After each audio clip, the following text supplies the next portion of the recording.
నమస్తే అండి, నేను రజాక్. సిల్వర్ రేట్ విపరీతంగా పెరిగిపోతా ఉంది. చాలా మంది సిల్వర్లో ఇన్వెస్ట్ చేస్తూ ఉన్నారు. అయితే మీరు ఆల్రెడీ సిల్వర్ని కొనేసినారా, లేదంటే భవిష్యత్తులో కొనాలనుకుంటున్నారా? ఇప్పుడున్నటువంటి హయ్యర్ లెవెల్స్ చూసిన తర్వాత కూడా సిల్వర్ ఇంకా పెరిగిపోదని చెప్పేసి కొనాలనుకుంటున్నారా? మార్కెట్ అసలు ఏం చెబుతా ఉంది? ఇన్వెస్ట్ చేయొచ్చా చేయకూడదా? లేదంటే ఇప్పుడు సిల్వర్లో ఆల్రెడీ ఇన్వెస్ట్ చేసిన పరిస్థితి ఏంటి? ఒకవేళ పడిపోతుందా, క్రాష్ అవుతుందా, అసలు ఏం జరుగుతోంది అనే డౌట్స్ అయితే చాలా మందికి అయితే ఉండుండొచ్చు. నేనైతే కొనండి కొనొద్దు అని ఇక్కడ కూడా రికమెండ్ చేయట్లేదు. కానీ ప్రజెంట్ సిల్వర్ పరిస్థితి, ప్రీవియస్ డేటా ఒక 10-15 సంవత్సరాల డేటా తీసుకొని సిల్వర్ పరిస్థితి ఏంటి, ఎలా చెప్పబోతోంది, కొత్తగా వచ్చేవాళ్ళు మార్కెట్ గురించి ఐడియా లేకపోతే కనుక పరిస్థితి ఎలా ఉంటుంది, అలాగే ఫిజికల్ సిల్వరు అలాగే మార్కెట్ సిల్వరు కొన్న వాళ్ళ మధ్య ఉన్నటువంటి వ్యత్యాసాలు ఏంటి, వీటన్నిటి గురించి కూడా చెప్పే ప్రయత్నం అయితే చేస్తాను. సరే, ముందుగా ఏంటంటే సిల్వర్ విషయానికి వస్తే కనుక సిల్వర్ అనేది హయ్యర్ లెవెల్స్ చూస్తూ ఉందన్నమాట. ఇప్పుడు ప్రజెంట్ ఒక కేజీ సిల్వర్ వచ్చేసి దాదాపు 2,49,400 పైగా రూపాయలతో ఇది మన దేశవ్యాప్తంగా ట్రేడ్ అవడం అయితే జరుగుతూ ఉంది. అలాగే ప్రపంచవ్యాప్తంగా కూడా సిల్వర్ వచ్చేసి ఇప్పుడు హయ్యర్ లెవెల్స్ని చూడడం అయితే జరుగుతూ ఉంది.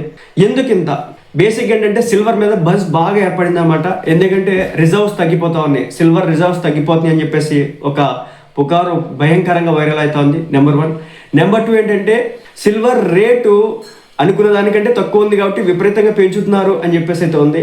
ఒకటైతే గమనించండి, సిల్వర్ ఈ రేంజ్కి పెరగడానికి కారణం ఏంటంటే మనలాంటి రిటైల్ ట్రేడర్స్ అయితే కాదు, చాలా పెద్ద బిగ్ ప్లేయర్స్ అనమాట. అయితే వాళ్ళు ఎప్పుడైనా షార్ట్ సేల్ కొట్టేయచ్చు. ఇక్కడ నేను చెప్పే విషయం ఏంటంటే, ముందుగా మీరు చాలామంది ఫిజికల్ సిల్వర్ కొంటూ ఉండొచ్చు. ఎక్కువ మొత్తంలో బాగా పెరిగిపోతుంది. ఒక సంవత్సర కాలంలోనే హ్యూజ్ రిటర్న్స్ జనరేట్ చేసింది. దాదాపు ఒక సంవత్సర కాలం దాదాపు 2025 నుంచి 26 ఒక సంవత్సరం లోపే 164% రిటర్న్ జనరేట్ చేసిందని చెప్పేసి చాలా చోట్ల మీరు వినే ఉంటారు. గమనించండి, ఎవరిని కూడా నమ్మొద్దు. మీరు కొనుక్కోవాలంటే సిల్వర్ కొనుక్కోండి, దాపెట్టుకోండి. కానీ వేరే వ్యక్తుల్ని నమ్మి ఇన్వెస్ట్ చేయడం కానీ ట్రేడ్ చేయడం కానీ ఎట్టి పరిస్థితుల్లో కూడా మీరు సిల్వర్ విషయంలో కానీ ఏ విషయంలో చేయొద్దు. సిల్వర్ ఏమైనా సేఫ్ ఇన్వెస్ట్మెంట్ కాదా అంటే చాలా సేఫ్ ఇన్వెస్ట్మెంట్. బంగారం చాలా సేఫ్ ఇన్వెస్ట్మెంట్. అత్యంత వర్స్ట్ ఇన్వెస్ట్మెంట్ ఏదైనా ఉందంటే, అంటే సేఫ్ గానటువంటి ఇన్వెస్ట్మెంట్, వర్స్ట్ అంటే సేఫ్ గాని ఇన్వెస్ట్మెంట్ ఏదైనా ఉందంటే అది క్రిప్టో మార్కెట్స్ అనమాట. మీరు ఇథీరియం కొన్నా, బిట్ కాయిన్ కొన్నా, సొలోనా కొన్నా, ఏది కొన్నా సరే అవి ఎప్పుడు ఎందుకు ఎలా పడతాయి ఎవరికి కూడా తెలియదు. బట్ సిల్వర్ అనేది వరల్డ్ వైడ్ ట్రేడ్ అయ్యేటటువంటి ఒక ఫిజికల్ మెటల్ కాబట్టి దీన్ని అనేక రకాల వస్తువుల్లో వినియోగిస్తున్నారు. అలాగే ఈ సిల్వర్తో మన ఎలక్ట్రిసిటీకి సంబంధించిన కాంపోనెంట్స్ ఏవైతే ఉంటాయో వాటిలో మెయిన్గా కూడా యూజ్ చేసుకోవడం జరుగుతుంది అనమాట. కాబట్టి ప్రపంచవ్యాప్తంగా సిల్వర్ షార్టేజ్ రాబోతుందని చెప్పేసి ఒక వార్త రావడంతో ఇప్పుడు అందరూ కూడా సిల్వర్ మీద అయితే పడ్డారు. ఇక నేను మీకు చార్ట్ చూపించి క్లియర్గా చెప్పే ప్రయత్నం చేస్తాను అనమాట సిల్వర్ విషయంలో. ఎందుకంటే మీరు ఫిజికల్ సిల్వర్ కొంటే కనుక 22 క్యారెట్ 24 క్యారెట్ ఏ ఉంటాయి కదా, సో అలా కొంటూ ఉండొచ్చు. బట్ ఇక్కడ వచ్చేసి ప్యూర్ అనమాట. ఒక కేజీ సిల్వర్ వచ్చేసి 2,49,800 దాకా ఉంది. 900 దాకా వెళ్ళిపోయింది, 900 దాకా ఉంది. సో ఇప్పుడు మీరు ముఖ్యంగా గమనించాల్సిన విషయం ఏంటంటే, ఈ సిల్వర్కి ఆ సిల్వర్కి తేడా కొన్ని డిఫరెన్సెస్ అయితే ఉంటాయి అనమాట, ఫిజికల్ సిల్వర్కి ఆ సిల్వర్కి. సో నేను అవన్నీ తర్వాత చెప్తాను. బట్ సిల్వర్లో ఫస్ట్ ఇన్వెస్ట్ చేసేటటువంటి వ్యక్తులు ఎవరైతే ఉన్నారో ఈ టైంలో మీరు ఇన్వెస్ట్ చేయొచ్చా అని అడిగితే నేను చెప్పే మాట ఒక్కటే. బేసిక్గా నేను ఇక్కడ మీకు క్యాండిల్స్ కనిపిస్తున్నాయి కదా, క్యాండిల్స్ గురించి చెప్పను. Candles stock market trade invest చేసే వాళ్ళకైతే ఒక ఐడియా అయితే ఉంటుంది అనమాట. కానీ ఏంటంటే ఫిజికల్ సిల్వర్ కొనుక్కునే వాళ్ళకి పెద్ద ఐడియా ఉండకపోవచ్చు దీని మీద. నేను లైన్ చార్ట్ చూపిస్తాను, ఎందుకంటే మీకు గ్రాఫ్స్తో కూడా ఎక్కువ నాలెడ్జ్ ఉంటుంది కాబట్టి గ్రాఫ్స్ అంటే ఏంటి, కిందకి వెళ్తే పరిస్థితి ఏంటి, పైకి వెళ్తే పరిస్థితి ఏంటంటే గ్రాఫ్ మనకి ఇండికేట్ చేస్తూ ఉంటుంది. సో మనం చిన్నప్పుడు స్కూల్ డేస్లో కావచ్చు, లేదంటే కాలేజ్ డేస్లో మనం గ్రాఫ్స్ అనేవి గీస్తూ ఉంటాం కదా.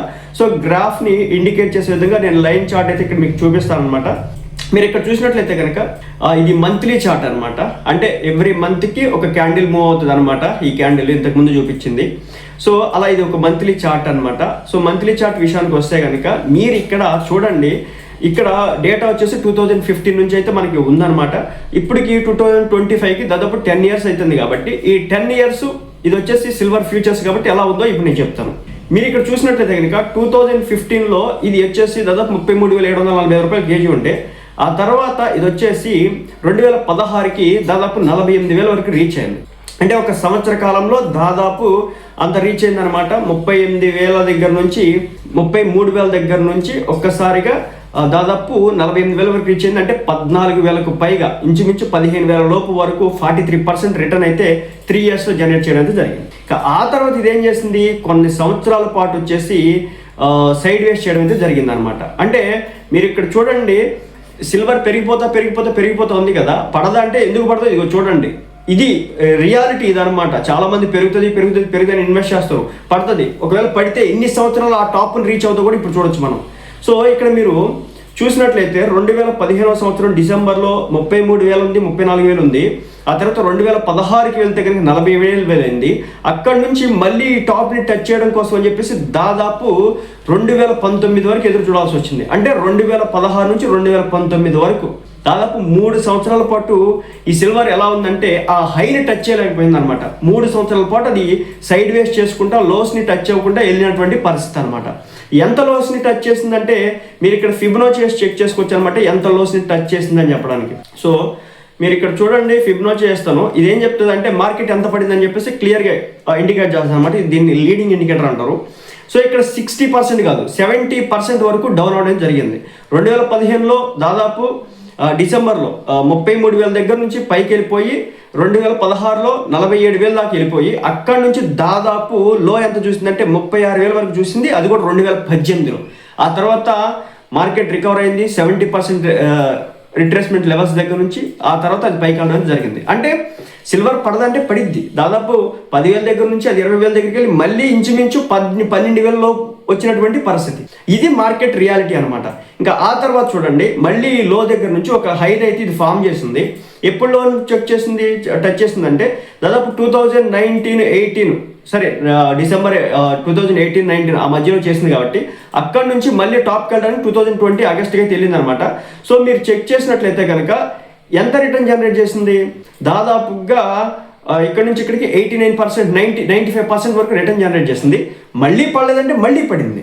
ఎంత పడింది, దాదాపుగా మీరు చూడండి 23% వరకు పడింది. మనం ఫిబొనాచి చెక్ చేసుకుంటే కనుక మనకు క్లియర్గా తెలుస్తుంది, ఇది ఇంచుమించు 50% వరకు అది పడిపోయింది అనమాట. ఇక నెక్స్ట్ మళ్ళీ 2022 దగ్గర నుంచి మనం చెక్ చేసినట్లయితే కనుక ఇప్పుడు వచ్చేసి 2025 అనమాట, 26 అనమాట. 2022 సెప్టెంబర్ నుంచి ఇది లో అప్పుడు చేసింది. అక్కడి నుంచి ఇప్పటి వరకు ఇది ఒక అద్భుతమైనటువంటి సైడ్ వేస్ని చేయలేకపోయింది. అంటే ఇది ఒకవేళ పడితే ఇప్పుడు ఎంతవరకు పడవచ్చు, ఏ లెవెల్ ఇది వెళ్ళొచ్చు, ఇంకా 37,000 దగ్గర 3,70,000కి వెళ్ళొచ్చు, 3,80,000కి వెళ్ళొచ్చు, ఎంతైనా వెళ్ళొచ్చు, దాని ఇష్టం. అది వెళ్ళిన తర్వాత కానీ ఒక మంచి కరెక్షన్ రావాలి. మార్కెట్ ఎప్పుడైనా మనకి ఏం చెప్తుంది అంటే ఒకసారి పడిన తర్వాత, ఒకసారి పెరిగిన తర్వాత పడాలి, మళ్ళీ పెరిగిన తర్వాత మళ్ళీ పడాలి, మళ్ళీ పెరిగిన తర్వాత మళ్ళీ పడాలి కదా, పడకుండా ఎందుకు వెళ్తుంది, వెళ్ళకూడదు కదా, అలాగా అది మార్కెట్ కాదు కదా. సో మార్కెట్లో ఇప్పుడు కూడా కరెక్షన్ రావాలి. కొన్ని సంవత్సరాల పాటు కరెక్షన్లో ఉంటుంది, సైడ్ వేస్ చేస్తూ ఉంటుంది. అంటే అక్కడంతా కూడా అందరూ కూడా బయర్స్ అంతా సెల్లర్స్ అంతా కూడా పోటాపోటీ అయిపోయి రియల్ మార్కెట్ ఏం చేస్తుంది అంటే మూవ్ చేస్తూ ఉంటుంది. సో అది అనేది ఇప్పుడు నాకు కనిపించట్లేదు. ఇందుకే సిల్వర్ విషయంలో కొంచెం ఇన్వెస్ట్ చేయాలంటే భయపడేటువంటి పరిస్థితి ఉంది. ఇది ఎప్పుడైనా పడవచ్చు. ఇంత స్లోప్లో ఇది వెళ్ళకూడదు అనమాట, ఇంత నేరోగా ఇది మూవ్ అవ్వకూడదు అనమాట ఎప్పుడైనా సరే మార్కెట్ అనేది. ఇది మంత్లీ టైం ఫ్రేమ్ మళ్ళీ. సో వీక్లీకి వెళ్తే మీకు ఇంకా క్లారిటీ అయితే వస్తుంది. అలా ఇది కొన్ని సంవత్సరాల పాటు ఈ విధంగా చేసింది. మీకు ఇంకా వీక్లీకి వెళ్తే కనుక ఇదిగో చూడండి, 2015లో ఎక్కడి నుంచి ఎక్కడికి వెళ్ళి ఇంత కరెక్షన్ చేసింది. ఇది 2020 కరోనా ఫాల్ అనమాట. ఏరియా అంతా కూడా 2020 కరోనా ఫాల్. ఆ తర్వాత మళ్ళీ పైకి వెళ్ళిపోయింది, కరోనా తర్వాత రికవర్ అయ్యి మళ్ళీ 50% వరకు పడింది. కానీ ఆ తర్వాత నుంచి మనకి పట్టం అనేది లేదు, ఒక మేజర్ రికవర్ లేదు. చూడండి మీరు ఇక్కడ నుంచి ఇది ఇక్కడ పైకి వెళ్ళి ఉండొచ్చు, ఇక్కడ నుంచి పైకి వెళ్ళింది, కానీ ఎంత రికవరీ, అది 20% లెవెల్స్. అక్కడ నుంచి మళ్ళీ వెళ్ళిపోయింది, రిటర్న్ వెళ్ళిపోయింది అనమాట. సో ఈ విధంగా మనం చూసుకుంటే కనుక మార్కెట్ అనేది మూవ్ అవుతానే ఉంది. అనుకున్నంత స్థాయిలో ఇది పడట్లేదు అసలు. ఎక్కడ నుంచి 2024 ఆగస్టులో పడినటువంటి లో ఏదైతే ఉందో ఆ తర్వాత నుంచి అసలు మేజర్గా ఒక సైడ్ వేస్ కానీ ఒక డిప్ కానీ రానటువంటి పరిస్థితి. అది కూడా వీక్లీ టైం ఫ్రేమ్లో వెళ్ళిపోతూనే ఉంది. ఇక 2025 మార్చిలో ఒక చిన్న డిప్ చేసింది. ఆ తర్వాత నుంచి ఇది అసలు పడట్లేదు. ఎంత దారుణంగా పెరుగుతుందో చూడండి. అంటే ఇక్కడ నేను చెప్పేది ఏంటంటే ఇంత వైలెంట్గా పెరగకూడదు మార్కెట్, ఎప్పుడు కూడా ఇంత వైలెన్స్ ఉండకూడదు మార్కెట్లో. సో ఇది దాదాపు 2025 ఏప్రిల్లో అక్కడ నుంచి చూసుకుంటే దాదాపుగా 184% వరకు మనకి రిటర్న్ జనరేట్ చేయడం అయితే జరిగింది. అప్పట్లో 88,000 దగ్గర నుంచి 87,000 దగ్గర నుంచి ఇప్పుడు 2025 ఏప్రిల్లో 89,000, 88,000, 87,000 దీనిలో చూసుకుంటే కనుక ఇంచుమించి 88,000 దగ్గర నుంచి 2,49,000 వరకు ఒక మేజర్ డిప్ లేకుండా మార్కెట్ మూవ్ అయిందంటే కొంచెం ఆలోచించాల్సినటువంటి విషయమే. ఇది మినిమం ఒక సంవత్సరం పాటు అయినా సరే ఇది సైడ్ వేస్ చేయాలా. ఎందుకో చెప్తున్నాను, ఒక సంవత్సరం పాటు సైడ్ వేస్ చేయాలంటే చేయాలి. మీకు ప్రీవియస్ డేట్ అదే చెప్తుంది. ఎప్పుడైనా సరే ఒక హైని చూసిన తర్వాత తప్పనిసరిగా కొంతకాలం ఇది సైడ్ వేస్ చేయాలి. ఎన్ని సంవత్సరాల పాటు చేసింది? ఇంచుమించు దాదాపు 1127 డేస్, దాదాపు 4-5 ఏళ్ళు చేసింది. 5 3 15 కదా, సో 4 3 12, ఇంచుమించు 3.5 సంవత్సరాల పాటు ఇది వచ్చేసి సైడ్ వేస్ చేసింది అనమాట. 2016 నుంచి 2019 వరకు. ఆ తర్వాత హై చేసిన తర్వాత దాదాపు ఎన్ని సంవత్సరాల పాటు ఇది సైడ్ వేస్ చేసింది? దాదాపు 882 డేస్, అంటే దాదాపు 2.5 years సైడ్ వేస్ చేసింది ఈ హైని చూసిన తర్వాత మళ్ళీ హైని రీచ్ అవ్వడానికి. కానీ ఇక్కడ మీరు చూడండి, ఒక హైని చూసిన తర్వాత అసలు డిప్పే లేదు, కరెక్షన్ రావట్లేదు, అది రాకెట్లో వెళ్ళిపోతూనే ఉంది. కాబట్టి నేను చెప్పేది ఏంటంటే రావచ్చు, అవకాశాలు అయితే ఉంటాయి, ఎప్పుడైనా అది పడవచ్చు, ఏ విషయంలోనే ఇది పడవచ్చు, ఎక్కడైనా జరగవచ్చు. కాబట్టి దీంట్లో ఒకవేళ మీరు ఇన్వెస్ట్ చేయాలనుకుంటే కనుక ఒకేసారి కొని పెట్టుకోబాకండి. అంటే ఒక 6 నెలలకింత 7 నెలలకింత అన్నట్టు పొదుపు చేసుకోండి. సో మీరు ఈరోజు మీ దగ్గర ఒక ₹1,00,000 డబ్బులు ఉన్నాయి, ₹1,00,000 ఉంటే సో ఇప్పుడు వచ్చేసి ఒక ₹20,000 మీరు కొనుక్కోండి. మళ్ళీ 6 నెలల తర్వాత ఇంకొక ₹20,000 కొనుక్కోండి. ఆ తర్వాత ఇంకొక ₹20,000 కొనుక్కోండి. ఒక 20% మాత్రం ఇన్వెస్ట్ చేయడానికి ప్రయత్నించండి తప్ప అంతకు మించి మీరు ఇన్వెస్ట్ చేయొద్దు. ఎందుకంటే సిల్వర్ ఇంత ఘోరంగా పెరగడం నాకు భయాన్ని కల్పిస్తున్నటువంటి పరిస్థితి. ఇలా పెరగకూడదు అనమాట. ఎప్పుడు కూడా మార్కెట్ అనేది సైడ్ వేస్ చేస్తా మార్కెట్ వెళ్ళాలన్నమాట. అట్లీస్ట్ మినిమం రిట్రేస్మెంట్స్ ఉండాలన్నమాట. మినిమం రిట్రేస్మెంట్స్ కూడా లేవన్నమాట. ఇది డే టైం ఫ్రేమ్ అనమాట. డే టైం ఫ్రేమ్లో కూడా ఇది ఇంత నేరో మూవ్స్ ఉండకూడదు ఎప్పుడు కూడా. ఇలాంటి మూవ్స్ ఏమాత్రం కూడా కరెక్ట్ కాదు. ఈ వీ షేప్ రికవరీస్ అంటారు అనమాట. అలా పడిపోతాయి, అలాగే పడతాయి. సో సిల్వర్ సైడ్ వేస్ చేయదా, సిల్వర్ పడదా, సిల్వర్ కొంతకాలం సైడ్ వేస్లో మూవ్ అవుతుందంటే మూవ్ అవ్వాలి. మార్కెట్ అదే చెప్తుంది, ఏ స్టాక్ అయినా సరే. అంతేగాని ఒక ఆపరేట్ చేస్తే కనుక అప్పుడు భూమ్ భూమ్ భూమ్ భూ లెక్క పోతా ఉంటుంది అనమాట. సో సిల్వర్లో ఇన్వెస్ట్ చేసే వాళ్ళ విషయం గుర్తుపెట్టుకోండి. ఓకే, ఇన్వెస్ట్ చేసుకోండి, తప్పలేదు. ఇప్పుడు హయ్యర్ లెవెల్స్లో కొనుక్కోండి. మీ దగ్గర ₹1,00,000 అనుకోండి, 20% ఇన్వెస్ట్ చేసుకోండి. 20,000 వరకు ఇన్వెస్ట్ చేయండి. ఆ తర్వాత ఇంకొక 6 నెలల తర్వాత ఇంకొక 20,000, ఇంకొక 6 నెలల తర్వాత ఇంకొక 20,000, ఇంకొక 6 నెలల తర్వాత ఇంకొక 20,000. అలా ₹1,00,000 విడతల వారికి ఇన్వెస్ట్ చేసుకోండి. అవసరమైతే కొంచెం పెంచుకోండి, మీ దగ్గర డబ్బులు పెరిగితే కనుక, దాంట్లో తప్పలేదు. అలా కాకుండా లేదు మాకు ఇది కూడా తెలియదు అనుకుంటే కనుక మీకు trading related stock market idea ఉంటే కనుక ఈ ఎక్స్చేంజ్ ట్రేడెడ్ ఫండ్స్ అని చెప్పేసి ఉంటాయి, లేదా సిల్వర్ ఫండ్స్ ఉంటాయి. వాటిలో ఎవ్రీ మంత్ ఇంత అని చెప్పేసి ఇన్వెస్ట్ చేసుకోండి. అంతేగాని జనం చెప్తున్నారు కదా ఏలం వేర్రగా ఎగుబడి కనుక మీరు కొనుక్కున్నారంటే కనుక ఏదో ఒక రోజు గట్టి దెబ్బ పడడానికి అయితే అవకాశం అయితే ఉంటుంది. ఎందుకంటే మంచిదే కాదనట్లా, సిల్వర్ మంచిది, సిల్వర్ మీద క్రేజ్ ఉంది, అంతా బాగుంది. కానీ ఇలాంటి మూవ్మెంట్ ఉండకూడదు ఎప్పుడు కూడా మార్కెట్లో. అది ఏమాత్రం కూడా కరెక్ట్ కాదు. అయితే మీరు ఫిజికల్ సిల్వర్ కన్నా నార్మల్ సిల్వర్కి కొంచెం డిఫరెన్సెస్ కూడా చెప్తాను. ఫిజికల్ సిల్వర్ కొనడం వల్ల నార్మల్ సిల్వర్ ఇప్పుడు మార్కెట్లో ఉండేటటువంటి సిల్వర్ కంటే కూడా అది రేట్ ఎక్కువ అనమాట. ఎందుకు రేట్ ఎక్కువ కూడా చెప్తాను. బేసిక్ ఏంటంటే దానికి జిఎస్టీ వేస్తాడు. ఫిజికల్ సిల్వర్ మీరు కొనుక్కున్నప్పుడు 3% జిఎస్టీ ఉంటుంది. అలాగే మీరు కాయిన్స్, బార్స్ ఇవన్నీ కొంటే కనుక ఒకవేళ ఇప్పుడు మీరు సిల్వర్ కొనాలంటే వాడే ముద్రలాంటిది అమ్మడు కదా, ఒక కాయిన్లానో ఒక బార్లానో తయారు చేసి ఇస్తాడు. సో ఆ బార్ ఆ కాయిన్ తయారు చేయడం కోసం వాడు హీట్ చేసినందుకు గాను ఆ హీట్ చేసి దాన్ని ఒక బార్ మోల్డ్లో తీసుకొని మోల్డ్ చేసి దాన్ని మీకు అమ్మడం కోసం అని చెప్పేసి మేకింగ్ ఛార్జెస్ ఉంటాయి అనమాట, అవి కట్టాలి. 1 కేజీ సిల్వర్ రేటు ₹1,00,000 అనుకుంటే కనుక జిఎస్టీ 3% మీరు పే చేయాల్సి ఉంటుంది. టోటల్గా ₹1,03,000 వరకు మీరు పే చేయాల్సి ఉంటుంది అనమాట. అలాగే మీకు జిఎస్టీ ఏదైతే పే చేస్తారో ఆ జిఎస్టీ డబ్బులు రావు. ఇప్పుడు మీరు 1 కేజీ సిల్వర్ కొనాలంటే దాదాపు మార్కెట్లో 2,50,000 దాకా ఉంది కదా, 2,49,500 దాకా ఉంది కదా. సో ఇదైతే కనుక డైరెక్ట్ అంత పెట్టి కొనేసుకోవచ్చు. దీనికి జిఎస్టీలని లేదంటే కనుక మేకింగ్ ఛార్జెస్ అని చెప్పేసి ఏమి ఉండవు అనమాట. అలాగే ఏంటంటే కొనేటప్పుడు మార్కెట్ ప్రైస్ కంటే ఎక్కువ కొనుక్కోవాలి మనం ఫిజికల్ సిల్వర్ అయితే కనుక. అది మార్కెట్లో అయితే అలా కాదనమాట. మార్కెట్ సిల్వర్ మనకి నార్మల్గా కొనేసుకోవచ్చు. అలాగే అమ్మేటప్పుడు కూడా ప్రైస్ మార్కెట్ ప్రైస్ ఎలా ఉంటుంది అంటే మార్కెట్ కంటే తక్కువగా మన దగ్గర నుంచి కొంటారు. మనం కొనుక్కునేటప్పుడు ఏమో ఎక్కువ పెట్టుకోవాలి, మనం అమ్ముకునేటప్పుడు ఏమో తక్కువకి అమ్ముకోవాల్సినటువంటి పరిస్థితి అయితే ఉంటుంది అనమాట. అలాగే మీరు కనుక ఒకవేళ 1 కేజీ సిల్వర్ ఇంట్లో పెట్టుకుని ఉంచుకున్నారనుకోండి, అదొక ఇబ్బంది కదా. దాన్ని ఏం చేయాలా, బ్యాంక్లో లాకర్ తీసుకుని లాకర్లో పెట్టుకోవాలా. సో అది పెట్టుకోవడం వల్ల దానికి ఎక్స్ట్రా ఛార్జెస్ అయితే ఉంటాయి. అలాగే మన ఫిజికల్ సిల్వర్కి వచ్చేసి కొంచెం లిక్విడిటీ ఉంటుంది అనమాట. లిక్విడిటీ కొంచెం కష్టంగా ఉంటుంది. అంటే మనం సెల్ చేయాలంటే బయ్యర్ ఉండాలి కదా. ఆ బయ్యర్ వచ్చేసి ఎక్కువ మొత్తంలో మనకి ఆఫర్ చేయాలి కదా. సో ఆఫర్ చేయడు కదా. అలాగే మార్కెట్లో అయితే కనుక లిక్విడిటీ ఫుల్గా ఉంటుంది అనమాట. అలాగే ఫిజికల్ సిల్వర్తో లాస్ ఎంత ఉంటుంది అంటే 3 to 10% వరకు కొన్ని సందర్భాల్లో ఉండడానికి అయితే, షార్ట్ టర్మ్లో ఉండడానికి అయితే అవకాశం అయితే ఉంటుంది అనమాట. కాబట్టి మీరు ఒకవేళ పెట్టుకోవాలనుకుంటే కనుక మ్యూచువల్ ఫండ్స్ లేదా ఎక్స్చేంజ్ ట్రేడెడ్ ఫండ్స్లో అయితే పెట్టుకోండి. అలాగే ముఖ్యంగా అడ్వాంటేజెస్ ఏంటంటే నో జిఎస్టీ అయితే ఉండదు అనమాట. నో జిఎస్టీ దేంట్లో మనం స్టాక్ మార్కెట్లో ట్రేడ్ కొనుక్కుంటే కనుక నో జిఎస్టీ ఉంటుంది. నో మేకింగ్ ఛార్జెస్ ఉండవు. అలాగే మార్కెట్ ప్రైస్కి దగ్గరగా ఉంటుంది. స్టోరేజ్ ప్రాబ్లం ఉండదు. అలాగే ETF ఎక్స్పెన్స్ రేషియో వచ్చేసి 0.3 to 1% పర్ ఇయర్ మాత్రమే ఉంటుంది అనమాట. అంటే మీరు కొన్నందుకు గాను కొంత డబ్బులు తీసుకుంటాడు అనమాట. అంతకుమించి అయితే ఏముండదు అనమాట. ఇదనమాట ఓవరాల్గా వచ్చేసి మనం సిల్వర్కి సంబంధించినటువంటి డేటా. నేను ఇక్కడ మీరు కొనొద్దు అని చెప్పే ప్రయత్నం అయితే చేయట్లేదు. కానీ నేను ఒక విషయం చెప్పాలనుకుంటున్నాను. సిల్వర్ అనేది చాలా భయంకరంగా పెరిగిపోతూ ఉంది.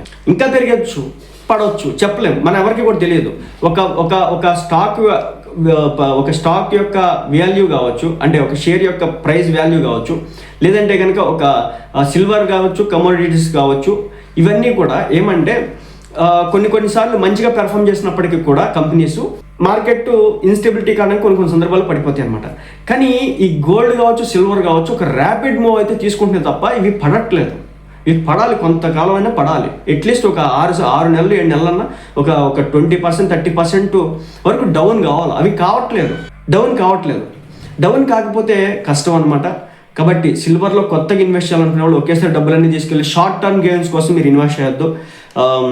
లాంగ్ టర్మ్లో ఇన్వెస్ట్ చేసుకోండి. అంటే మేము ఒక 10 సంవత్సరాలైనా మాకు ఇబ్బంది లేదు అనుకుంటే కనుక, మీరు ఒక 10 years పాటు మాకు ఇబ్బంది లేదు మేము అమ్మో అనుకుంటే కనుక మీరు అంతైనా ఇప్పటి నుంచి ఇన్వెస్ట్ చేసుకుని వెళ్ళొచ్చు. ఎందుకంటే 10 yearsకి మినిమం హైస్ అన్ని కొట్టేసుకుంటూ పోతుంది అనమాట.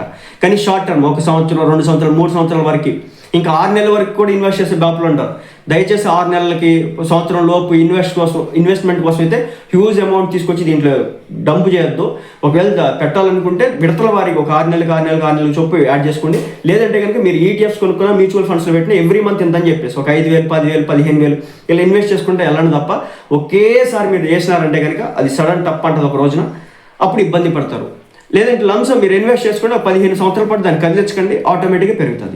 ఓవరాల్గా మార్కెట్ ఏం చెప్తుంది, సిల్వర్కి వచ్చేసి పెరుగుతుంది అని చెప్తుంది తప్ప పడుతుంది అని ఎక్కడ కూడా చెప్పట్లేదు. మీరు మంత్లీ టైం ఫ్రేమ్కి వెళ్తే 2015లో 33,000 ఉంది, 2026కి వచ్చేపాటికి 2,50,000 అయింది. అంటే మార్కెట్ మనకి 10 సంవత్సరాల్లో భయంకరంగా పెరిగింది. ఎంత పెరిగింది? ఇంచుమించు 650% వరకు మనకు పెరిగింది, రిటర్న్ జనరేట్ చేసింది. పెరుగుతుంది, పెరగదనుకోవడానికి లేదు, పెరుగుతుంది పక్కాగా. కానీ ఇక్కడ గమనించాల్సిన ముఖ్యమైన విషయం ఏంటంటే ఎక్కడ ఇది పడడానికి అవకాశం ఉందో కూడా ఒక అంచనా వేసుకుని ఉండాలి మనం. ఇది ఇక్కడ అట్లీస్ట్ సపోర్ట్లు రెసిస్టెన్స్లు దేన్ని కూడా అది చేయట్లేదు. మనం 50% ఫిబొనాచీలు వేసినా సరే, మీరు మంత్లీ టైం ఫ్రేమ్లో చూసుకుంటే మీరు 50% ఫిబొనాచీ వేసినా సరే ఇది రావాలి. మినిమం కరెక్షన్ లేదు. ఈ మినిమం 20% అన్న 30% వరకు పడవాలి. ఇది లెక్క ప్రకారం 2,05,000 లేదంటే కనుక 1,75,000 లేదంటే కనుక 1,50,000 వరకు రావాలి. ఇంత హ్యూజ్ క్యాండిల్స్. ఇక్కడేమో వాల్యూమ్ చూడండి తక్కువ ఉంది, క్యాండిల్ మాత్రం పెరిగిపోతూ ఉంది అనమాట రయ్యా. కాబట్టి ఎవరైతే సిల్వర్ ఇన్వెస్ట్ చేయాలనుకుంటున్నారో మళ్ళీ 1-4 సార్లు ఆలోచించుకోండి. బంగారమైనా సిల్వర్ అయినా కొనుక్కొని 10-15 ఏళ్ళు పెట్టుకుంటాను, నాకే ఇబ్బంది లేదు, దీన్ని మధ్యలో బ్రేక్ చేయాలంటే కనుక మంచి వెల్త్ అయితే జనరేట్ చేస్తుంది సిల్వర్. ఎందుకంటే ప్రపంచవ్యాప్తంగా సిల్వర్కి ఇస్తే షార్టేజ్ రాబోతుంది అన్నమాట వాస్తవం. ఎందుకంటే ఇప్పుడు బంగారానికి సంబంధించి కూడా షార్టేజ్ రాబోతుంది. సో సిల్వర్కి సంబంధించి రాబోతుంది. బంగారానికి ఆల్టర్నేటివ్గా సిల్వర్ని అయితే ఈ ఎలక్ట్రానిక్ కాంపోనెంట్స్లో వాడడానికి అయితే అవకాశం అయితే ఉందన్నమాట. కాబట్టి అలాగే ఆర్నమెంట్స్ పరంగా కావచ్చు వీటిని బాగానే తయారు చేసుకుంటూ ఉన్నారు. ఇదివరకు బంగారం మీద మోజు ఎక్కువ, క్రేజ్ ఎక్కువ అనేది ఇప్పుడు వచ్చేసి సిల్వర్ మీద మోజు క్రేజ్ పెరుగుతున్నటువంటి పరిస్థితి. మరి అలాంటప్పుడు తప్పనిసరిగా పెరుగుతూ ఉంటుంది. కానీ ఒకటైతే గమనించండి, బిగ్ ప్లేయర్స్ ఒక షాట్ కొట్టినారంటే కనుక ఆల్మోస్ట్ అది నాకు తెలిసి 20% మినిమం పడాలి. అది అలా పడకుండా వెళ్తాం ఏమాత్రం కూడా కరెక్ట్ కాదు. అది మార్కెట్ కండిషన్స్, మార్కెట్ సిద్ధాంతం అది కాదు, స్టాక్ మార్కెట్ సిద్ధాంతం అది కాదు. ఇలా పెరుగుతూ ఉంటే ఏ ఆపరేట్ చేస్తున్నాడు రా బాబు అనిపించింది అనమాట. అదనమాట సంగతి. మొత్తానికి అయితే ఒక మంచి కరెక్షన్ కోసం వెయిటింగ్ అండి. చూద్దాం, ఒక మంచి కరెక్షన్ రావాలని చెప్పేసి నేనైతే కోరుకుంటా ఉన్నాను. వస్తే ఇన్వెస్ట్ చేయడానికి సిద్ధం. అలాగే ఇంకొకటి, ఎవ్రీ మంత్ ఎంత అని చెప్పేసి ఇన్వెస్ట్ చేసుకోండి. ఒక 10 సంవత్సరాలు లేదు, మీ దగ్గర 500 రూపాయలు ఉంటే 500 రూపాయలు ఇన్వెస్ట్ చేయండి. ₹1,00,000 వద్దు, 500 రూపాయలు ఇన్వెస్ట్ చేయండి. ఎవ్రీ మంత్ 500 పెట్టుబడి పెట్టండి. ఎక్కువ ఎందుకు, మనకి డబ్బు ఎక్కువ ఉంది, ₹1,000 పెట్టండి, కొనుక్కోండి. ఫిజికల్ దానికి 500, ₹1,000 పెట్టి మనం కొనలేము. సో అలాంటి వాళ్ళు ఏం చేస్తారంటే 500 లేదా 1000 కూడగట్టుకొని 6 నెలలకు ఒకసారి అది ఉంటాయి కదా, సిల్వర్ బార్స్ అవి ఉంటాయి కదా, సో ఆ బార్స్ కొనుక్కోండి. అది కొనుక్కోవడం వల్ల మీకు బెనిఫిట్ అయితే ఉంటుంది. మళ్ళీ చెప్తున్నా, గుడ్డిగా ఉండి నమ్మొద్దు. ఒకేసారి మీ ఇంట్లో ఉన్న ఆస్తులు తీసుకుని దాంట్లో పెట్టొద్దు. నేను ఇది కొనొద్దని నేను డైరెక్ట్గా మీకు ఇక్కడ చెప్పట్లేదు, కానీ ఏంటంటే ఒక జాగ్రత్తగా అయితే ఉండమని చెప్పే ప్రయత్నం అయితే చేస్తాను. ఎందుకంటే ఇంత హయ్యర్ లెవెల్స్ కరెక్ట్ కాదని మార్కెట్, అది కరెక్షన్ రావాలి. ఇప్పుడు 3 లక్షలు కూడా పోతుందా అంటున్నారు, ఎవరికీ తెలియదు. ప్రపంచంలో దాన్ని ఆపరేట్ చేసి ఉడికి తప్ప ఎవరికి తెలియదు అది 3 లక్షలకు పోతుందా లేదని. ఓకే, కాబట్టి అది ఎక్కడి నుంచి ఎక్కడికైనా పడవచ్చు. మధ్యలో ఏదైనా వద్దలితే టామ్ అనొచ్చు, డమ్ అనొచ్చు. ఎందుకంటే మన ట్రంప్ మామ వెళ్ళి దేని మీద యుద్ధం చేసి వచ్చినాడంట, వెనుజులా మీద. ఆ దేశ ప్రధాని పట్టుకుని లాక్ వచ్చేసాడంట లోనికి. సో సిచ్యువేషన్ అయితే కొంచెం డిఫికల్ట్గానే ఉంది. రేపొద్దున తైవాన్ మీద చైనా వెళ్ళబోతుందని తెలుస్తూ ఉంది. అక్కడ కూడా కండిషన్స్ బాగాలేదు. ఆ తర్వాత గ్రీన్లాండ్ని కూడా ఆక్యుపై చేయలేని చెప్పేసి చూస్తున్నాడట. అలా ఎవడో ట్రంప్ మామ. అలాగే క్యూబాని కూడా భయపెట్టే ప్రయత్నం కూడా జరుగుతుందట. ఆఫ్రికన్ దేశాల్లో కూడా ఒక రకమైన పరిస్థితులు రాబోతున్నాయి అన్నమాట. సో గట్టి యుద్ధం 2026 సంవత్సరంలో మంచి యుద్ధాలు రాబోతున్నాయి అన్నట్లుగా, మంచి అంటే గట్టి యుద్ధాలని సో రాబోతున్నాయి అన్నట్లుగా వార్తలు అయితే వస్తున్నాయి. ఒకవేళ యుద్ధాలంటూ జరిగితే కనుక తప్పనిసరిగా మార్కెట్లు పడతాయి. కరోనాకి ఎలా పడ్డాయి అట్లా టాప్ అని పడతాయి అనమాట. సో ఒకేసారి ఇన్వెస్ట్ చేయొద్దు. అప్పుడు నేను ఇంకొక విషయం చెప్తే ఇక్కడ నాకున్న ఎక్స్పీరియన్స్తో ఏమంటే, క్రిప్టో మార్కెట్స్ అనమాట చాలా భయంకరంగా పెరిగాయి మొన్నటిదాకా. కట్ చేస్తే ధడేలు మనకి కింద పడిపోయింది. ఎంత దారుణంగా పడ్డాయి అంటే, మీకు బిట్ కాయిన్ చార్ట్ చూపిస్తాను నేను ఇక్కడ. సో నేను ఇక్కడ మీకు డార్క్గా అనిపించవచ్చు. సో మార్కెట్ చూస్తే కనుక మీకు వీక్లీ టైం ఫ్రేమ్ పెడతాం. ఎంత దారుణంగా పడ్డాయి అంటే ఇదనమాట పరిస్థితి. సో 2024లో ఒక బిట్ కాయిన్ వాల్యూ $39,000 ఉంటే, ఇది 2025కి అక్టోబర్ అంటే ఎండ్ ఆఫ్ 2025కి వచ్చేపాటికి దాదాపు 1,20,000 పైగా 1,25,000 వరకు వెళ్ళింది. సడన్గా పడింది అనమాట. ఎంత సడన్గా పడిందంటే దెబ్బ కోలుకోలేక కొంతమంది సూసైడ్ చేసుకున్నటువంటి పరిస్థితి. చూడండి, 1,25,000 నుంచి 80,000. ఇప్పుడు నన్ను అడిగారు మీరు క్రిప్టో కొనొచ్చా అని. ఒకటిదే చెప్తున్నా, తక్కువ మొత్తాల్లో ఎక్కడ పెట్టుబడి పెట్టుకున్నా ఏ నష్టం అయితే రాదు. ఎక్కువ మొత్తంలో డబ్బులు ఇన్వెస్ట్ చేసుకోవడం, ఒకే దాంట్లో ఇన్వెస్ట్ చేయడం అయితే ఏదైతే ఉందో అది చాలా ఇబ్బంది పెడుతుంది అనమాట. సో కాబట్టి నేను ఇక్కడ క్రిప్టోలో ఇన్వెస్ట్ చేయమని మీకు ఎక్కడ కూడా రికమెండ్ చేయట్లేదు, కానీ ఇలా ఉంటుంది అనమాట రియాలిటీ. సో నేను ఇదే చెప్పింది ఇంతకుముందు. ఇప్పుడు సిల్వర్ చెప్పా కదా, ఇది 2024లో ఇక్కడ నుంచి ఇంత పెరిగింది కదా, కరెక్షన్ చూడండి దాదాపు 60% వరకు పడింది. తర్వాత మళ్ళీ పెరిగింది కదా, మళ్ళీ ఇంచుమించు 50% వరకు పెరిగింది. మళ్ళీ పెరిగింది కదా, మళ్ళీ 70% వరకు పడింది. ఇది మార్కెట్ అంటే. ఇప్పుడు ఇక్కడ నుంచి ఇది పైకి వెళ్తుంది అంటే వెళ్తుంది, బరాబర్ వెళ్తుంది. ఎందుకు పోదు? ఇవ్వండి, 70% పడిపోయింది. మళ్ళీ ఇప్పుడు నుంచి పైకి వెళ్తుంది. ఎంత వెళ్తుంది? దాన్ని బ్రేక్ చేయాలి పై దాన్ని. సో మార్కెట్ ఇప్పుడు కూడా ఇది హెల్దీ మూవ్ అంటారు అనమాట. ఈ హెల్దీ మూవ్ లేకపోతే కనుక మార్కెట్లో ఇన్వెస్ట్ చేయకూడదు. సో ఇది చాలా ఇంపార్టెంట్ అనమాట. దీనికోసం అని చెప్పేసి నేను సిల్వర్ విషయంలో మీకు కొంచెం చెప్పే ప్రయత్నం చేస్తున్నా. ఎప్పుడైనా పడవచ్చు సిల్వర్ 2026లో, లేదంటే ఎండ్ లోపు ఏదైనా పడేదానికి అయితే గట్టి అవకాశాలు అయితే ఉంటాయి. రేపే పడవచ్చు, లేదంటే ఎండ్ లోపు పడవచ్చు. పడ్డం అయితే పక్క, పడకుండా మాత్రం పైకి వెళ్తాం, అది మాత్రం వాస్తవం. సో ఇదనమాట ఓవరాల్గా సిల్వర్కి సంబంధించి. మీకు ఏదైనా డౌట్లు ఉంటే ఇండియన్ స్టాక్ మార్కెట్కి సంబంధించి మనం ఏది మాట్లాడకూడదు అనమాట, అంటే రికమెండ్ చేయకూడదు అనమాట. ఇప్పుడు నేను చెప్పినటువంటి అనాలిసిస్ కూడా ఏంటంటే, ఫిజికల్ సిల్వర్ కొనేటటువంటి వాళ్ళు ఎవరైతే ఉన్నారో, లేదంటే ఇన్వెస్ట్ చేస్తున్న వాళ్ళ పరిస్థితి ఒకవేళ పడితే పరిస్థితి ఏందని చెప్పేసి ఒకవేళ అనుకుంటారో, ఇది ఒక కండిషన్లో ఉందిరా బాబు, డైరెక్ట్గా మనం ఇన్వెస్ట్ చేసుకుంటే వెళ్తే కనుక ఒక రిస్క్ రావడానికి అయితే అవకాశం ఉంది. సో ఇప్పుడు సిల్వర్ అనేది ఇలాంటి పీక్ని చూస్తూ ఉందన్నమాట. ఇక్కడ 2020 అక్టోబర్లో ఈ పీక్ చూసింది. తర్వాత చూడండి అది ఎంత పడిపోయింది. $1,25,000 దగ్గర నుంచి ఇంచుమించు $80,000. దీంట్లో చాలామంది పోయి ఉంటారు, చాలామంది వెళ్ళిపోయి ఉంటారు అన్నమాట. ఉంటుండ్రు, చాలామంది పోతారు. ఎవరు కొంతమంది ఇన్వెస్ట్ చేస్తారన్నమాట, ఏం తెలియపెట్టకుండా వాళ్ళు పోతారు. మిగిలిన బ్యాచ్లన్నీ కూడా కరెక్షన్ చూసి ప్యాటర్న్ చూసుకొని వాళ్ళు సేఫ్ అవుతారు. ఇదనమాట ఓవరాల్గా సిల్వర్కి సంబంధించి. సో ఇలాంటి మూవ్స్ కావాలన్నమాట. ఎప్పుడైనా సరే సిల్వర్ ఇలాంటి మూవ్స్ కావాలన్నమాట. సో ఆ విషయాన్ని అయితే గమనించండి.